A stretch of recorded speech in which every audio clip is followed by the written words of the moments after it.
Batunyo sobozo bakimboto. Bakimboto da yezo elo na salai. Na mon ondio sibisara na moi injustice parce que les lobes bato belé na kati ya politique baza ba pasteur belé baza na kati ya politique mais tant autour de la RC au sala mangam nyonso mais le lobbyman tout le monde a payé ou comme député honoraire même tout le monde le pasteur Amos Mbaye aza toujours ministre tout le monde côté qu'on a assemblée provinciale tout le monde papa Godem Poy non toujours non non non et d'abord la première des choses on a fier hein on a fier dans pour l'année parce que quand moi je suis allé en politique tout le monde m'a fait combattre. La première personne avec qui était montée pendant au créneau, c'est le pasteur Mokona. Où il y a un débat sur les plateaux. Non, au cause de l'élo, à côté de la Béwana, à Zolobelango. Et pour moi, là, c'est pas parce qu'il était sincère, on s'est pardon, mais Michel et Agile Bolembe. Ça a tenu à l'opinion, on a fait un pardon, on a passé Gizamina parce que à Monaki Moussika avant Bissonioso. Aba livre de Tony Kola Mesa. Natanga ngo buto nazotanga notre ba synthèse monde ba carnet wana nyonso wana eza ba carnet chaque livre na sala ka synthèse nango pour na koma et chaque livre n'est là donc je prends tout mon temps. Donc contrairement à un collègue pasteur nous moi linga a sali image na disant que bana ko voit comment ministre n'a pas. Non ce n'est pas parce que c'est un païen c'est un païen donc quand motema be ya bato motema be ya bato na bi pe mutango bien na bien dans le sens que na élection ba tchara sey ba tchesey dans le sens que ceux qui obimi député ata ogani mais ceux qui parti na bino bozu 1% ya ba voter na république mobimba mobo les députés exact alors 1% de voix ezalaka 300 000 voix parti na bino dans l'ensemble de 300 000. Alors si vous avez 300 000, vous avez les députés. Attends, les 150 000 voix. Vous moko. Moutou Landio a 10 000 voix. Vous avez 150 000. Mais le coup la parti na bino, et c'est là qui 1% va voter. On les députés. Moutou a 10 000 voix. Si vous parti na bon, c'est 1% de voix, vous avez les députés. Les équipes payent un monde, ça qui pour Katana. Non, on a pas ça qui était na retiré candidature nanga. Na retiré candidature nanga parce que les biens nanga on les sangate le courant na telemela qui kaza yumuté d'église de réveil était atana qui atana zui na on les kanangate.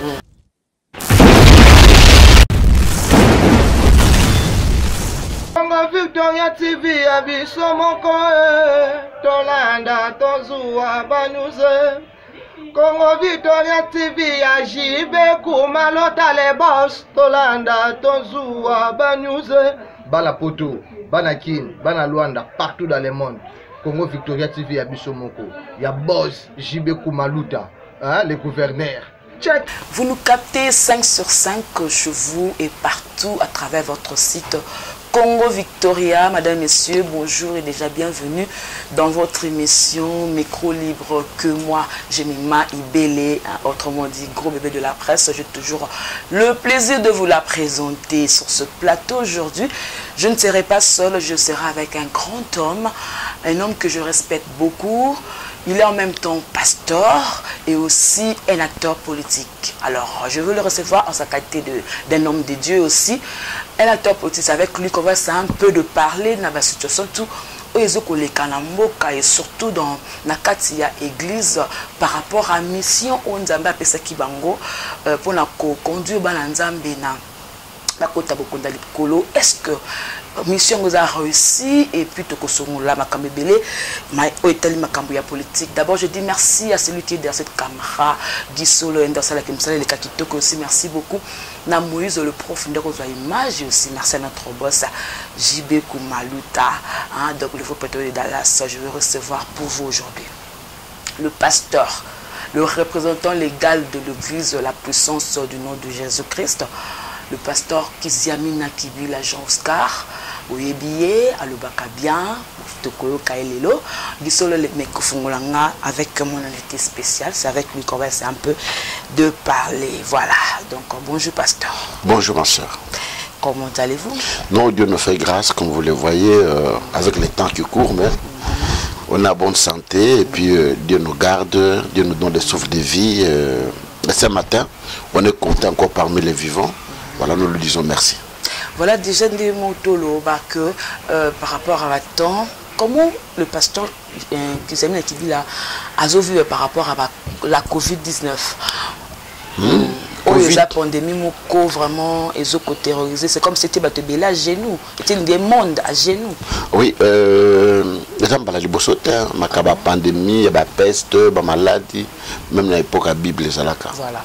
Et là la situation est mais la chose la plus importante c'est que l'équipe pas dans na kata bitumba na kata bambonge na kata ba situation nyonso o dozali ko courir biso ba na nzambe tozotala ka bobelende yi.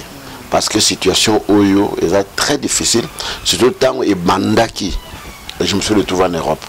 Dans la commune à Poto, les 13, les 16 confinements, il y a les bosseux et bandits. Alors tout le monde qui bat et nous avons même perdu un de nos pasteurs, l'église Nabiso à Paris, et dans la pandémie. Donc nous avons battu Bélo na Yebana qui na bango, mais toujours est-il que nous avons un train.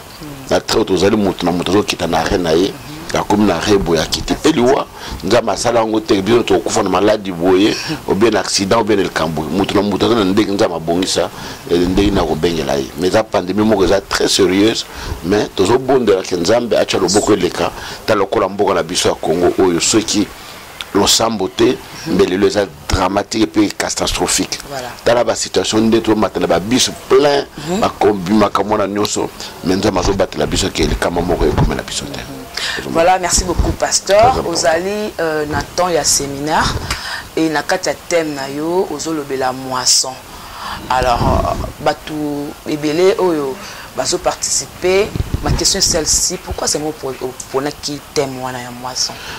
Moisson est un thème très important.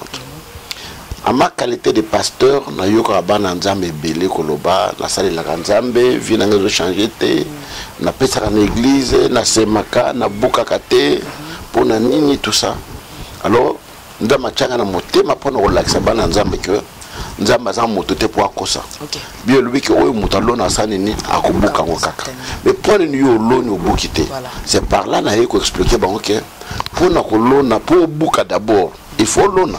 Et ça na batwa lona na bango na vite. Na linga buka. Ata osambela ndenge nini.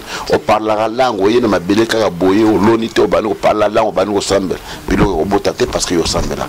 Mais il faut lona. C'est comme ça pour na lona il faut yeba na mabele ni pour lona.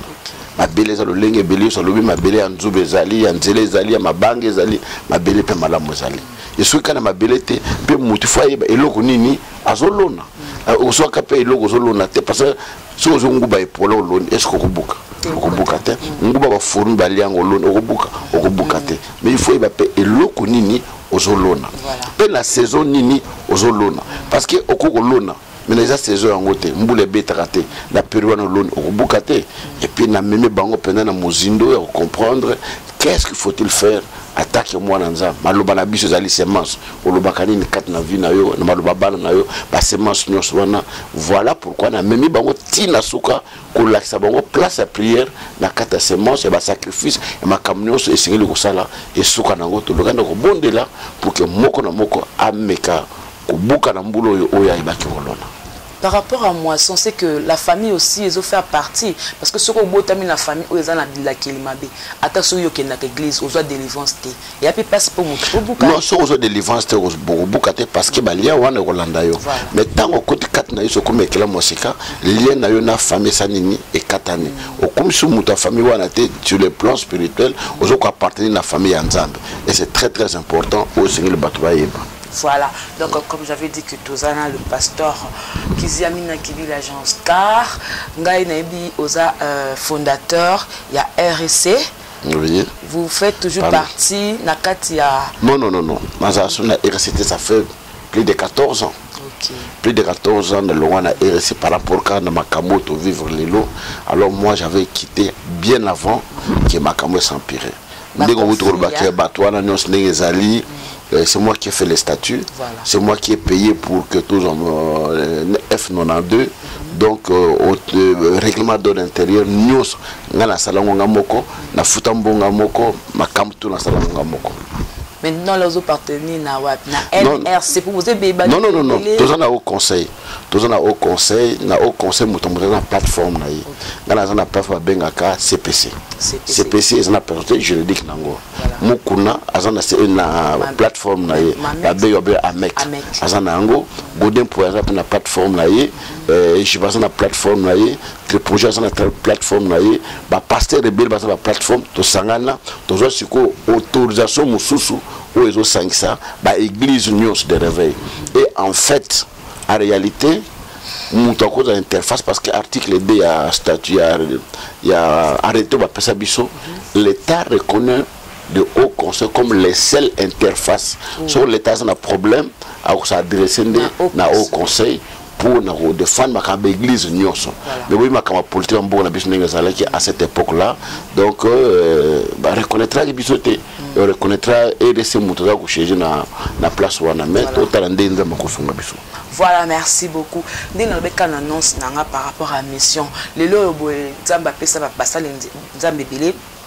mission. Leur mission, il y a Kolongola Banaya, Bananzambe na Mokili, comme Bango na Royaume des Cieux, il y a Royaume des Cieux.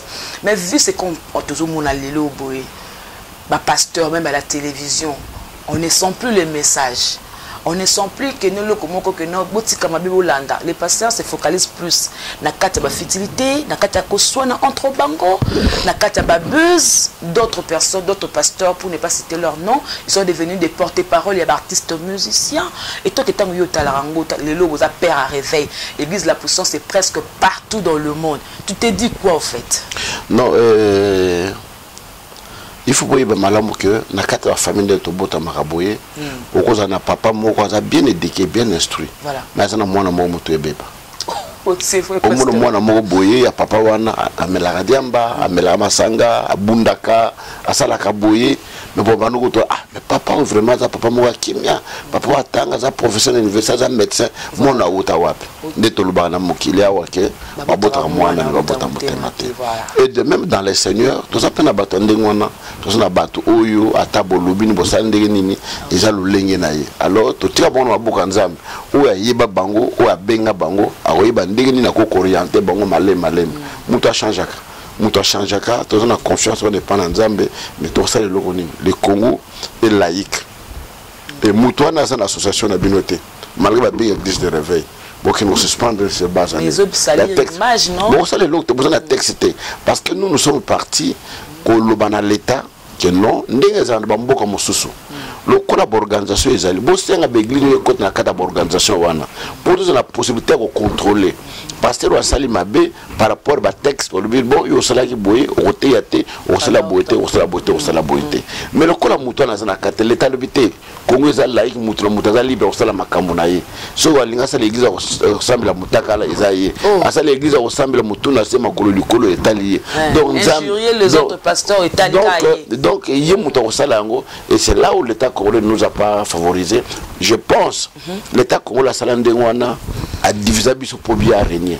Au problème des alliés qui jamais va bénir la ndenge naie à diaboliser les moussous. Donc moi vous allez unir la force et ça. C'est ça le plus grand problème. Voilà, merci beaucoup. Donc vous comprenez par rapport Néni le pasteur Aïbna Koulouba. Le lobe la Bible ndenge et comment Maouta Kala, na kata Bible il y a un passage peut-être on a échappé ngai, ils a dit que na kata Bible ko longolate, ko peut ko bakisate. Mais aujourd'hui le Vatican a annoncé qu'il doit modifier la Bible. Donc c'est-à-dire à longola verset à bakisa. Et puis là-bas tous moi déjà bala pour autoriser na bango homosexualité, mon bail na bail ko balana, moi c'est ko balana. Donc c'est qu'il y a monde ba bakisa na kata Bible il y a tel que père ya réveil. Non, to comme la temps asuka. Ye salobi tambo mona impi. Donc ça dit ma bé ya makasi wana et kotipe vale na ndako na nzambe. Ya beto ya mona moto comme peine. Makambo alobaka il faut te vivre ngo. Il faut te mona ngo. Ba bazo bakisa bini balingba bakisa pe point balingba bakisa ngo. O bazo longo pe ba point balingba longola yango.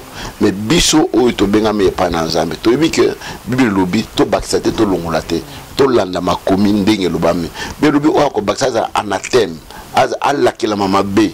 na oyo ya ko bakisa ezali ensemble te. Donc comme na tanga suka o to zomona lelo bana basi ba komi bali bana mibali ba zokoma bana basi o to komi lelo ozomona ba famille ezali divisé toujours vivre ba makamo moko boye ya soni. Donc passer leki na mokili eza biloko wana eza ki prédit na kat na Bible. Voilà pourquoi moi je pense bien que na o ya za mwana na nzambe ya solo tanga zo vivre biloko ndenge wana il faut ayeba ke tanga so esalini et comme peine ya ngone me bandiko bazo landa biso bisika bazali ba mi bongisa ba ke tango suka et comme mutu na mutu azala prêt ya komi lengela parce que mokolo ya kozonga to yebite soki na butu soki na moi et banina note. Mais église de rêve peut boza diviser moi ya boza la force pour que bo télémélango boko sangala pe bo bengani boko ko télémélango parce que c'est comme si le Vatican se voit plus fort. Il y a ba église de réveil, il y a ba religion mususu. Oui, on ne peut pas se cacher la face. Oui, bien que l'église catholique ce n'est pas d'aujourd'hui, combien de siècles. Banango et banda. Et banda kala église catholique et banda kala eza église et bandi leloté. Eza église toko se comparer te. Bango ndeng basali wana baza batu oyo baza pe na bongo ebele. Parce que na tango kala bango batu baza ko chabarua. Mukil mubima za futa ba dime pa na bango. Et bango baza na structure moko pyramidale.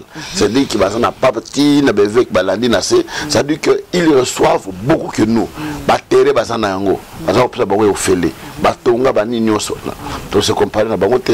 Après va que ambonga ko tellement lelo a lobby ba oyoka yi mais biso be église avait tant hôtel mi ba tout ça ni yango kuna et après de ça oui après de cela ba diviser biso déjà tant qu'ils amena lobby ndengwana ba oluka passer muso salini ya ko contredire qu'ils amena mais église catholique bon mona biloko na te ils sont structurés mais ils sont unis le ba moko makamo c'est normal que to subir ba situation no cela.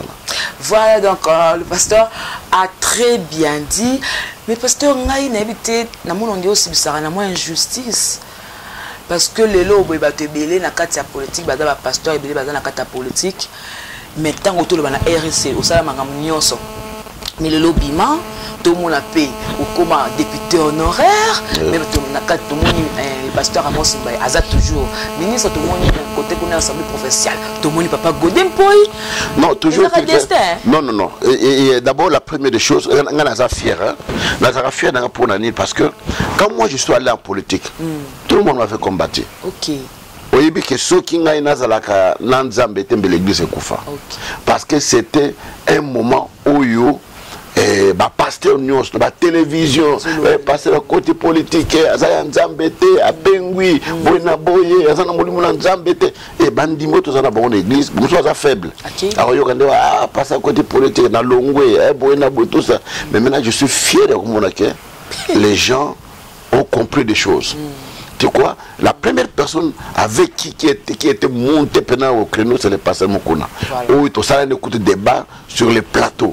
Non, au ça met l'élo, à côté de la Béwana, à Zolo Belango. Et pour moi, là, c'est là parce qu'il était sincère, au sein pardon, l'émission et à Gilles Bolembe. Ça a tenu à l'opinion, on a fait un pardon à passer Gizamina parce que à Monaki Moussika avant Bissonioso, oui, à Monaka Bisto Monakate.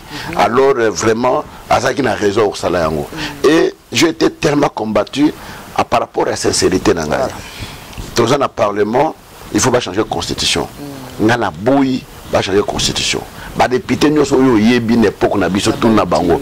Bazwaka mbongo. J'étais le seul on a boya mbongo ba pia biso. Na lubi ngana kozambongo te.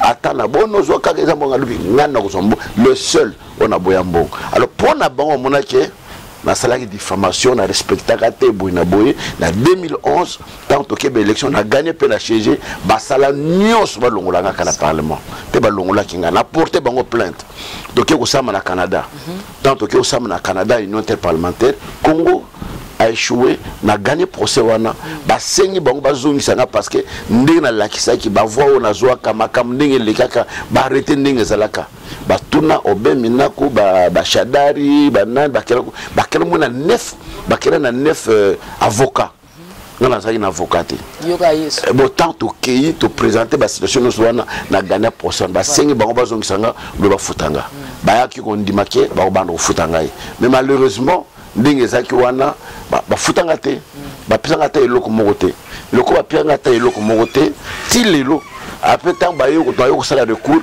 bayo ko ba que non ba ko sala ba ko pesa nga ba poste ba ko poste na bato mususu wana ba pia bato nyonso nga ba pesa nga pe poste te til lelo ba pesa nga ta iloko. Voilà pourquoi injustice wana nyonso makama parce que nazaka correct na nzambe na lingate makambo ya boye to ko kota bitumba ya nanga ça muté d'église de réveil te mais ba pasteur bandimi ki ça muté d'église de réveil to chaka tout ça nzoke ça ka mascarade toke ko na ba réunion tout ça tous les pasteurs étaient contre. Oh non, ça muté église de réveil, muté église de réveil, muté église de réveil, ba PC mandat na compte église de réveil.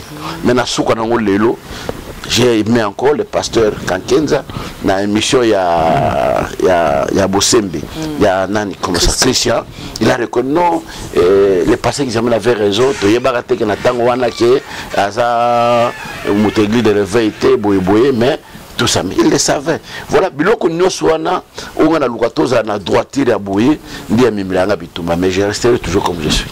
Voilà, donc toujours faut toujours rester ndenge ozali lelo boye ba débat ba poste ko wele la poste mutu kuna zoela ngala lingina za la DG tel ngala lingina za la DG tel est-ce que ko wele ba débat wana c'est ça rapport à intérêt à ba politicien ou bien intérêt à peuple? Non, c'est pour leurs intérêts. OK.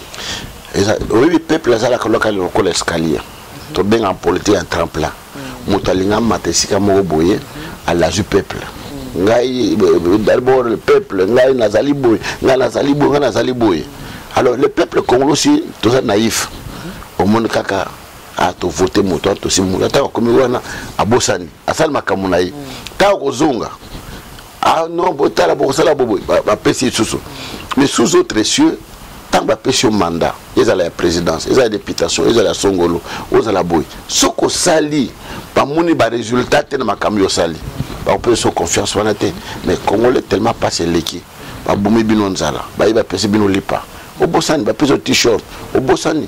C'est ça le plus grand problème que nous avons. En réalité, quand vous avez un mandat politique, vous êtes celui qui doit travailler pour le peuple. Voilà.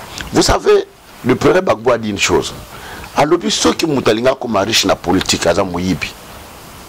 Comme riche na misala no musoza commerçant, oza homme d'affaires, oza boyina boy, mais na Congo, bato basa na mbongo basa bata politique. Mais bata politique mbongo wana basa, ils sont des voleurs. Bon, vous en donnez. Vous en a salaire ba futa yo 3 000, 5 000, 10 000. Otonga immeuble gratte-ciel il y a 18 étages, 15 étages. Pour expliquer na bato mbongo wana place ni. Mais homme d'affaires la bikastra ba faire na yati na biloko na Chine ba mabende ba biloko ba tekaka na mbongo na ezali boyo homme politique okenda kuna pour saler la peuple mbongo yo tomi ba ndako osali makamno uzwango wapi donc parce que tongolo ba bose ke ba pasteur obele baza kuna seke baza pe miyibi non tout chacun des on appelle ça na politique là ça na pena ça na politique mais na pesi un exemple ke ba pesa mbongo na boya balingana la correct et ça na bato ba ça peut correct mais ça na bato pe oyo ba ça ya mabe ba hibaka ba ça ba détourna ka ba biloko ndengo ba ça ebele. Voilà quand le peuple va souffrir les loboé na tozo ya peka na yolo au senti kindele baby au côté à secteur ya mai.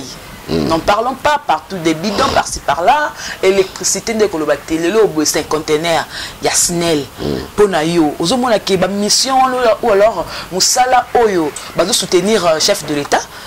Non, va diriger à Snell, va régir des eaux. Le Congo c'est un grand chantier.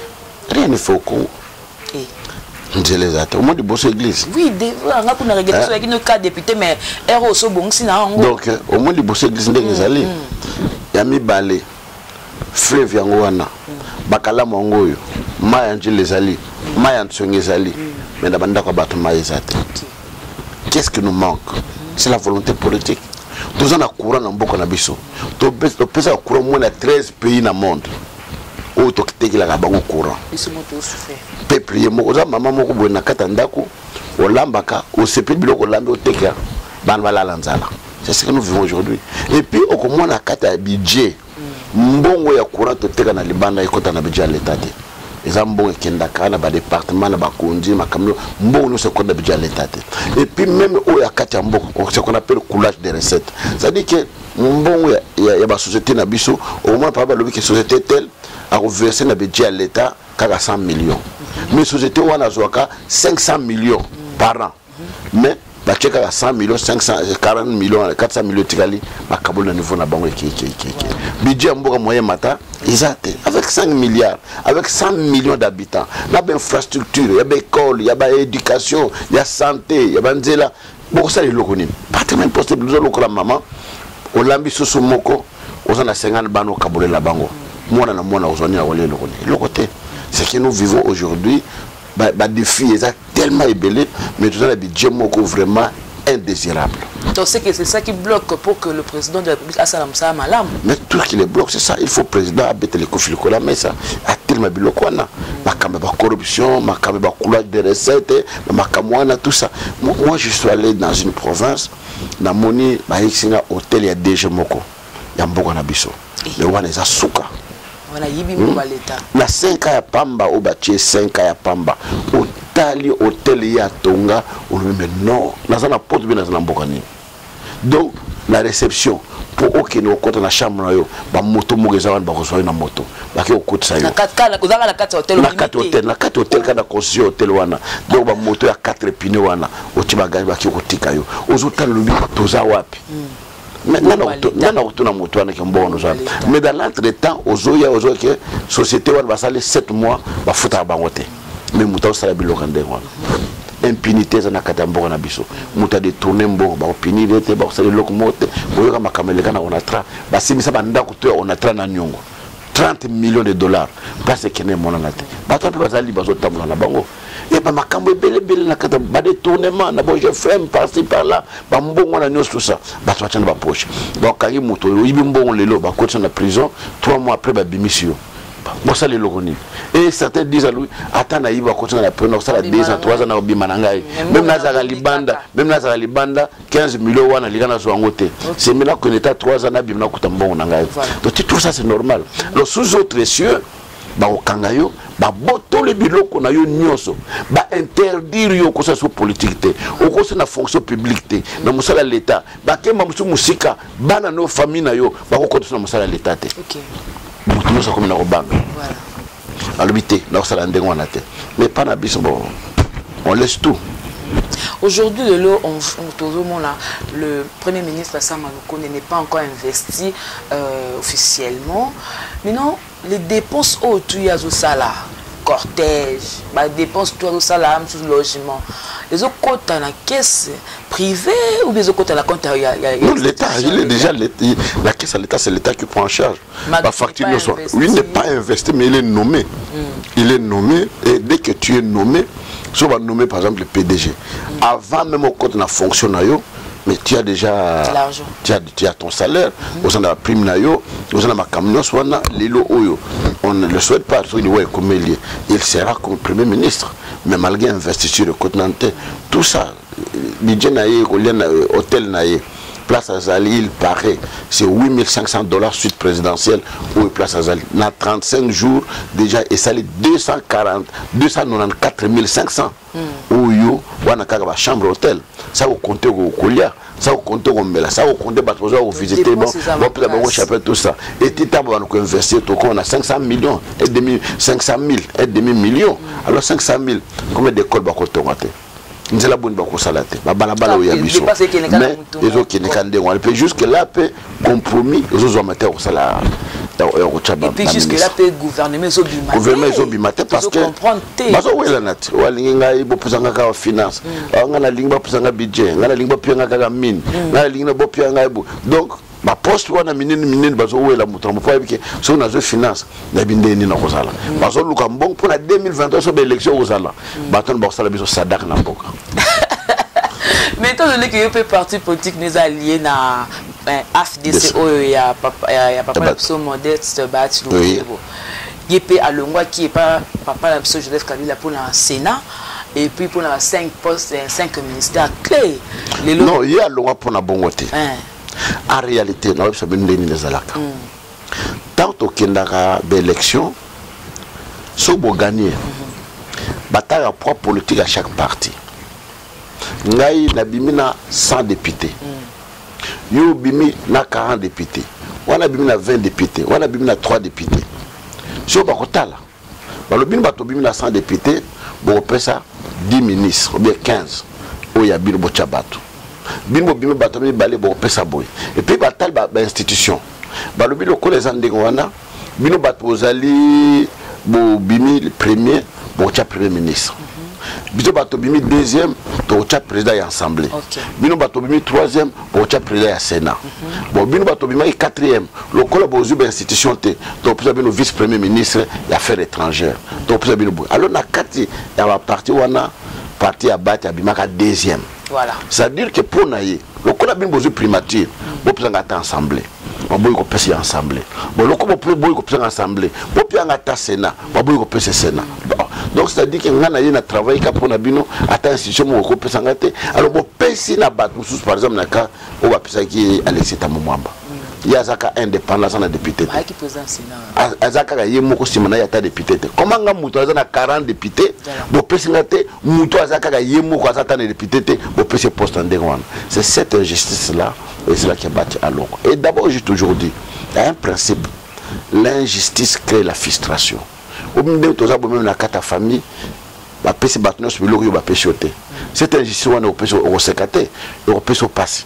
Et tant au peso passe et routine au salama kamususu alors que les aboutés na bimna qui na tambol ba na landa ko tenor salabo pourquoi parce qu'il crée frustration mo boye et aux amalamte alors on va mais c'était ça la réalité. Maintenant si ce sera ces rhétoriques il va encore retourner vers Joseph Kabila azonga sous. Mais pourquoi il a un grand parti à cause de la chemin na yemoko pour na kozonga pourquoi à cause de la chemin à tracer chemin si nous nous sommes ralliés aussi à une réalité politique dans le sens qu'il y a une élection dans le sens que ceux qui ont bimi député attendent au gagné mais ceux qui partis na bino bozu 1% ya ba voté na République mobimba mobo les députés exact alors 1% des voix est à 300 000 voix parti na bino dans l'ensemble de 300 000.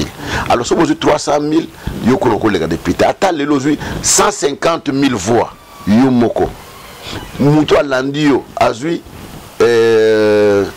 10 000 voix. Vous avez 150 000. Mais le coup la parti na bino, et c'est là qui 1% va voter. On les députés. Moutou a 10 000 voix. Si le parti na bon, ça 1% de voix, moutou les députés. Les équipés en monde ça qui pour katana. Non, on a pensé qu'il était na retiré candidature nanga. Na retiré candidature nanga parce que les nanga on l'exangate le courant na telemela qui kaza moutou d'église de réveil était atana qui atana zui na on l'exangate. Ça ne servait plus de deux na boya ka machine à voter. Alors, ngala za moutou a principe. Le qu'on a boya ka biloko na nyoso na retiré candidature nanga. Parce que le lot on a problème on a quartier Kimbangu la commune à Ngirangiri un député ou en fonction abomi moi na mobali mo na kombo exaucé ce qu'on a na bandenge ya bakaya bongo boka ba c'était partout dans info a beti masda a pesu ordre wa betaye masasi et ce qu'on a na bakaya bongo bokolongola ye non ezaka boye so ezaka flagrance tant à bête même la droit quand flagrance de la canine on s'est dit depuis ça le locomobo na monde so ba kangio ba ozela te ba longo les militaires il faut pas en prison mais so par exemple au kimi après ba yoko kangayo d'abord tribunal et comme lettre juge comme lettre atina parlement pour ba longa immunité na ye so ba longo le ba voter on a pas ba député bandimi ba longo l'immunité wana après ba yoko sambisa yo pe ba katelo ba mbolo ba katelo côté prison. Voilà. Quelles sont les stratégies alors, la façon de faire pour la Russie cette guerre? C'est du jour au lendemain que nous voyons nos frères Koufa. Qu'est-ce qu'il faut faire pour Maramona l'enfant? Il faut une armée forte. Une armée forte. Une armée disciplinée. Une armée non infiltrée. Les lots oyo. Ça c'est clair. Bon bâtiment. So au côté na kata armée na biso ba Rwanda bazali. Ba Uganda bazali. Ba Burundi bazali. Ba Tanzanie bikole bele bazali. Atati lelo na tango papa. Bazali. Na sabino ndeni baton ba kotaka. Tant dans un kata parlement, j'avais levé je pense une motion de sûreté. Au moins ba bandi bitumba. Guerre ba moi rébellion moko boye ba tout ça. Auto vendre. Ba vandi ono guerre pour ici là il faut ba rebellion ba kotakaka na armée na biso voilà o baza obenga mixage bazu bango nyoso bango tant bazo renégocier ba me pèse déjà ba grade ou aza colonel ou aza major ou aza boy ou aza boy pe ba pèse na cadre de négociation tant tozo ya toyo kanto vanda il faut reconnaître biso ba grade na biso toza nango tant ba côté ba on armée yo colonel la boy au général la boy au boy ba côté ma mususu ba bani pe lisusu ba rebelle mususu ba école mususu ba sanga zo bitu to vandi on poésie là il faut tout ça nini to côté na armée na bino bazu bango ba côté bango na armée bon baza ba civil ba bongo bin ba soldat bazu ba poste bongo biso bongo ba pèse bango ba côté bango na ner ba côté bango na administration na ba société na biloko ndengo wana quelque temps après bitu mo mususu bandi auto négocier bato bazo ko infiltrer biso alors muto na za muto école songolo quand bozo ke no bunda kuna na teki bino plante bon ça les locaux bon ça les locaux mokote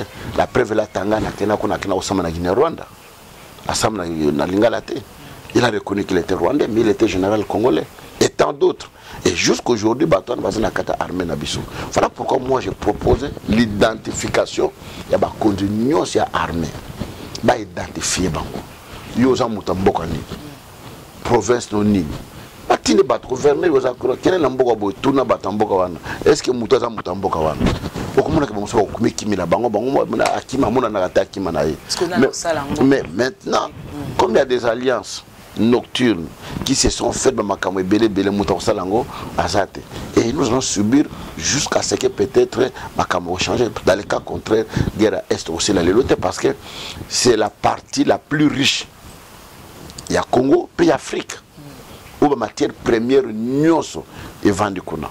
Alors c'est normal que les gens fassent. Ils ont minéraux, ils ont l'autre. Pour une guerre, ils ont atteint la bande de Koutou Bassara Foufou. Pour moi, ils ont fait qu'ils n'ont pas de ok, une place. N'a pas Congo, baby que quoi, on a aucune la guerre qu'on a. Guerre, ils ont partout on a parce que les minéraux, ils allaient parce qu'on exploiter, parce qu'on teka, parce qu'on bongo, parce que la makamora nous tout ça. Babunda pour na l'ingité, mais c'est pour les richesses au babunda. Alors communauté internationale est complice parce que tant que teka la matière wana. Ils ont identifié, ils ont une traçabilité, ils ont une mboka boye, ils ont une boye, et ça les boye. Mais banques ne sont pas parce qu'ils ont le temps. Ceux qui de manière légale, ils ont $10. Banques ne sont pas $3. Bon, ça les lognes. Par exemple, $3 pour la cabine, ça nini et compter. Bon, on a $3 pour compter le mot na bango.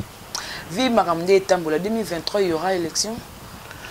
Bon, dans mon éloge écopé, ça vous a l'élection. Parce qu'il fallait déjà faire un recensement. Hein. Non, même recensement, vous avez une année pour ça recensement. Si il y a la volonté politique, je te dis que c'est possible tout ça le recensement dans une année. Bon, l'enrôlement, tout ça, pendant combien de mois? Enrôlement, le recensement différent de la place.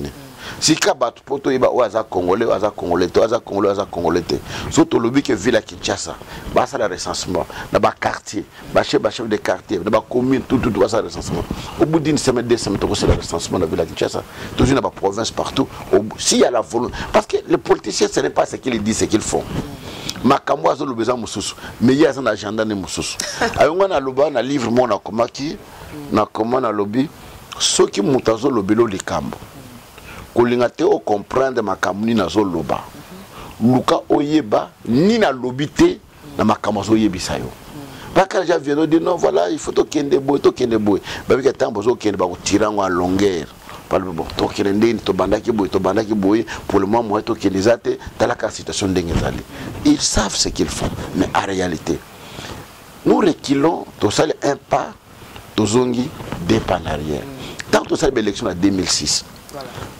mais toujours rythme balamoka élection to ça les 2006 to continuer to comme la 2011 mais l'élection salami pour ça les 2016 brouf ono glissement ils ont ici bisosusu nasima to yoko sala na 2018 bon en 2018 tozo ki no ça 2023 ono 2023 donc en 2025 tozo sur la négociation ba table au gouvernement de l'Union nationale et bien peut photos là au glissement tozo sur la zéro alors que ba pays démocratique ba pays anglophone ba bien qu'après 5 ans élection après 5 ans et salamaka après 5 ans et salamaka et coup d'état ba mboka so salengo moto ndimayo azate il faut beaucoup na droiture mais pas chez nous chez nous vraiment c'est de la cacophonie parce que otambola na banzela o ka pende biso to comme koyoka bato comme kolela Kimbuta zonga le gouverneur Kimbuta pour la banzela zando kuna ba maman comme ba pasi zando comme partout na wilero comme la zando na quoi venir comme la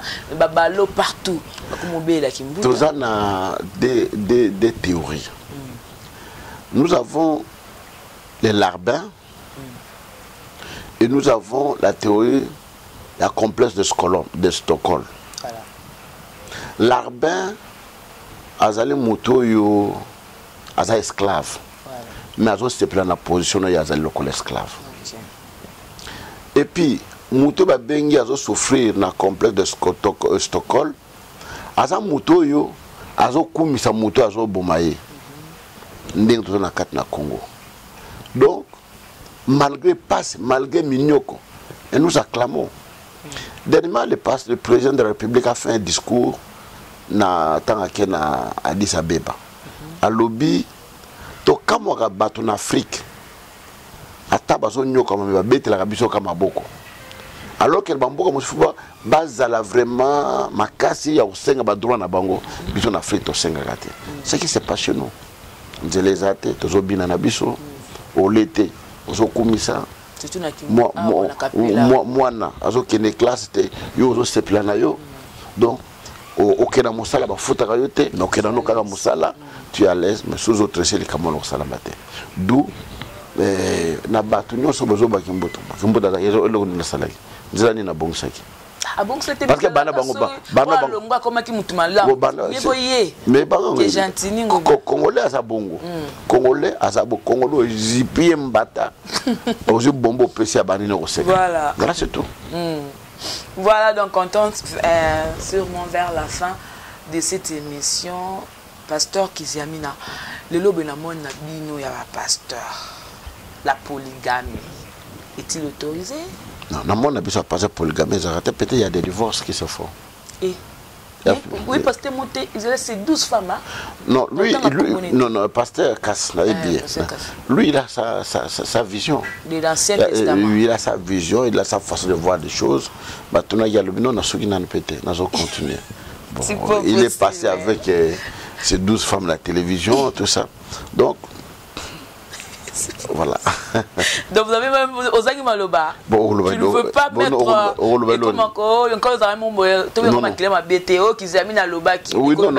Donc je pense que parce qu'il faut être un homme avec 12 femmes pour satisfaire Bango sur les plans sociaux, sur les plans sexuels, sur tous les domaines 12. Mais il faut éviter. Maintenant, parlons de divorce. Si vous avez un faible commencement, si vous avez un célèbre, vous avez un ministère. Non, c'est faux. Moi, c'est un ministère à Zalagata. Moi, c'est un base pour un ministère. Donc, moi, c'est parce que moi, c'est un pasteur à terre qui a un peu fois à Kandengwa. Non. On a bala pour un terre. On a bala qui pose la boulon à Ninangaï, compagnie Nangaï, to vivre naï, to zanaï, to mokolonza mobenga biso. Ce n'est pas ça, c'est une grosse erreur. Mais en réalité, puis ma on va vivre dans le bandako. La personne qui émission c'est les 7 causes pour lesquelles les pasteurs divorcent. Oh, Isali, hein? La personne 7 causes. Manque à respect. Donc, moi, ça, moi, ça passe. Bon, passer au Salanganini. Alors, ça, il est côté. Sur la Meke, au Bouyangaï, l'église au Panzana, non, ça la bouille. Ah, parce que bon, ce qu'on a au Bouy, au Sam, au Tani, New York, ça. Il y a des fois, moi, passer à Koudanda, ça déjà m'a passé. Amitikane Kandengwana, avec des gens à Canada, bon, tout ça, tout, voilà. Bah, mon sous, à ça, moi, ça pasteur. À Roulingate, mon bal n'a sur la serre, mon bon à 4 l'église. Alors qu'à Bousque, mon bal n'a pas le médecin. Il faut y aller sur là parce que vie n'a pas dépendre quand un bateau y a yambawana il va sur biso photos à la malam. Alors bazo wan makamwana et puis il y a des pasteurs tant à balaka bon ah c'est wana yemba ka bien na balaka gai. Croyez que c'est la bango yembile micronos nandako. La bango yemba micronos te ah c'est wana postune na protocole bien na balaka gai. Non, abano thème na protocole te ba critère est belé ou une bandeli, les gens se sont donnés comme ça. Et par après, ils ont dit non, il faut la changer. Mais ce n'est pas une cause vraie. Mais un pasteur qui n'est pas marié, il peut aussi bénir le mariage. Oui, bon, pour la ma camarade, j'ai marié. Donc, tu peux bénir le mariage. Ce n'est pas parce que tu n'es pas marié, mais tu es serviteur de Dieu. Le pasteur Moïse n'est pas marié, il bénir. Non, il peut bénir le mariage. Il peut bénir le mariage. Pasteur Kizami Nakibi, l'agent Oscar, on tend vers la fin de cette émission. Les kimbangistes disent que le papa Simon Kimbangu était un Dieu, était un prophète, était un Saint-Esprit. Mais au nom du Père et du Fils et du Saint-Esprit. Donc Saint-Esprit n'est pas papa Simon Kimbangu. Non. Papa Simon Kimbangu était vraiment un prophète. Les Noirs. Pas des Noirs. Il était un prophète parce que l'Église n'est pas bien connue. L'église de Jésus-Christ sur la terre par le prophète Simon Kimbangu. Mais comment on va Église de Jésus-Christ sur la terre par le prophète Simon Kimbangu. Donc, un prophète envoyé, Yanzambe, le kola beili bayaka, le kola prophète Musubazalaka, tout ça, le kola payé, ayaka sarakta naye, ndenge singilamaki. Azambe il est prophète. Parce que son non, il y a une différence entre le kimbangisme et le kimbangu. Tu comprends? Le kimbangu c'était un mouvement batoué na simanaye, basali mouvement wanako. Mais lui-même il était serviteur, prophète de Dieu. Donc vous le reconnaîtrez comme étant un prophète? Oui, je le reconnais comme un prophète. Simon Kimbangu était prophète. Voilà, merci beaucoup. Parce que nous avons expliqué le mot, j'étais encore trop petite. Ça quoi, je ne sais pas, témoignage. Mais non, moi j'étais à l'église, cet esprit côté, moi j'ai un Koseka. Alors une fois, on m'a tombé sur un pozo, il y a un séminaire moko, ah bon? Alors j'ai été invitée, Navandi, mais moi je regardais, et subitement, au matin, il y a Kiti. Au soufflet seulement. J'étais Moussika. Mais je ne sais pas, je me suis retrouvée dans ma belle. Maintenant, je me suis dit, Saint-Esprit. C'est depuis ce jour-là, ceux qui n'ont continué à la prière, et puis je sens le Saint-Esprit. Donc c'était pour moi. Ça fait longtemps que tu as posé au Kala. Kala, maintenant je veux c'est pas passé un bout. Voilà. Ça fait longtemps, mais plus de 20 ans, 15 ans, 17 ans. J'étais trop petite. Katina Makambo, il y a Bonzambe. Voilà, si aujourd'hui on. Babengio, pas mon connaissance, Kabi, Kizami Kibila, Yakaoza la conseiller Nanga. Okoko Kende. Mais pourquoi pas? Je peux être pour servir mon pays. Oui, il y a. Et l'autre mot, ils n'avaient pas d'habitude à créer des complexes. Tout le monde a que. Bapagan batanga na lola ba ange batangi sa bango. Tango comme chrétien, oyo kotanga na mokili batne batangi yo. Moi j'étais à l'université na Silisa na 97. Dans la science politique. Dans la science na université, à côté de l'évangélisation, à côté de la campagne partout. Tout ça a été la promotion à Bisson. Et moi, j'étais le chef de promotion, dans la première graduation, la deuxième licence. Dans la chef de promotion, dans la chef de section SPA, il y a sciences politiques, donc il y a sciences sociales. Dans mon azaki mokondi, et j'étais le vice-président étudiant à l'université de Pokonanga. Alors, c'est-à-dire que j'étais un gars très intelligent. Et il y a eu ta promotion, il y a eu ta promotion. Et il y a eu promotion sur 47, au moins 4 comme ministre. Ministre, comme gouverneur, tout ça. Est-ce que Baton est plus intelligent qu'un gars? Non. Ils ont eu la chance d'être au bon endroit, au bon moment. Et oui, ça, qui est basé là haut, basé là. Et qu'est-ce qui manquerait dans l'élo? Nazara le collaboratoire. Non. C'est-à-dire que et l'eau que les gens des complexes mingezaka quand na bana nzambe ndengango ezalaka de temps en temps ainsi de suite. Mais ce président benga les lois que nazala conseiller. J'assumerai. Sur les lois président pour sa ministre, j'assumerai. La président DG, j'assumerai parce que j'ai étudié la science politique, la théologie, sur la chose droit, c'est-à-dire que nous devons connaître autant de au contenu. Et puis en plus, c'est moi qui suis lauréat à l'université. Donc, mon ami lauréat dans la deuxième graduat, dans l'université Mobimba. Donc, je vais prendre le Kanazagité. Dans la première graduat, dans la deuxième licence. Dans la troisième, je vais premier. Dans la première graduat, dans la deuxième licence. Bon, on va pouvoir pasteur. Mais dans l'université, tout le temps, PDG Bazali, directeur Bazali, généraux Bazali, ministre Bazali. Pourquoi bango bako pesa bango te? Non, pour dire que j'ai tanga ba livre de Tony Nicolas Mesa. Na tanga ngo butu nazo tanga no ba synthèse. Mon ba carnet wana nyos wana, et ba carnet chaque livre na sala ka synthèse nango pour na koma chaque livre ne la. Donc je prends tout mon temps. Donc contrairement à un collègue pasteur nous moi linga a salé hommage na o. disons que Bano voit comment mis n'a pas. Non, non, ce n'est pas parce que c'est un païen. C'est un païen. C'est un païen, donc. Quand je suis bien abattu, je bien abattu. Je suis bien. Parce que, et puis, examen droit coutumier. Droit examen, on a taillé au salon. Parce que, il question coutume. Par exemple, dans le moi aussi, pour nous bala. Il y a un processus, il y a pas de zakandegeni. Au fiancé zakaboy, basala kaboy, basenga bakangalo pang, après kangalo pang, tokenda kaboy, tokenda boy.